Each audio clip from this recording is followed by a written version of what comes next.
everyone, Nina Gervasi coming to you from Cary, North Carolina, answering the most frequently asked questions that I get about the real estate process here in our state. Today I'm here to talk to you a little bit about backup offers. You see, every once in a while a house returns to the market, and when that happens, a seller may not want to go through the hassle of all the showings and the negotiations again.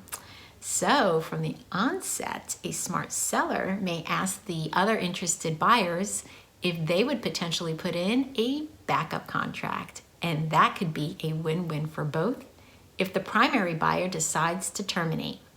So how does this work? Well, as a secondary buyer, you would fill out the backup contract addendum with your agent. That's me. We submit the offer over to the seller, and once you're done negotiating and have signed off, you are officially number 2 in line if the primary decides to terminate. So let's take a look at the outcomes that could come from this. In outcome number 1, the seller and primary buyer make it all the way to closing, and then, I'm sorry, buyer number 2, but you're gonna have to find another home because your contract is null and void and it's time to move on. But in outcome number 2, the primary decides to terminate, the seller gives you written notice of this, and congratulations, you are now officially under contract with the seller. That is definitely a win-win for both. Now, there is another outcome where potentially as the buyer, you're not sitting around and waiting to find out that you're the primary.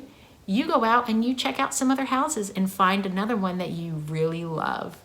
Don't worry, all that you need to do is provide written termination over to the seller, and then your contract becomes null and void. You're free to move on. And then there is another outcome where you're not going to wait around forever. You put an expiration date on that contract. The expiration date arrives. You're not the primary. Your contract is now null and void, and you are free to move on. There's a little bit more to it than I'm saying here right now, and I have a blog post about it up on my website, so check it out, give it a good read, because there is a little bit of financial information in there that you need to know about as well. And I highly suggest you share this video with your friends who might be asking the same question. Give it a like, share, and subscribe so that you never miss out on other frequently asked questions that I will be answering here on YouTube. Thanks so much for watching, and happy home buying and selling in North Carolina.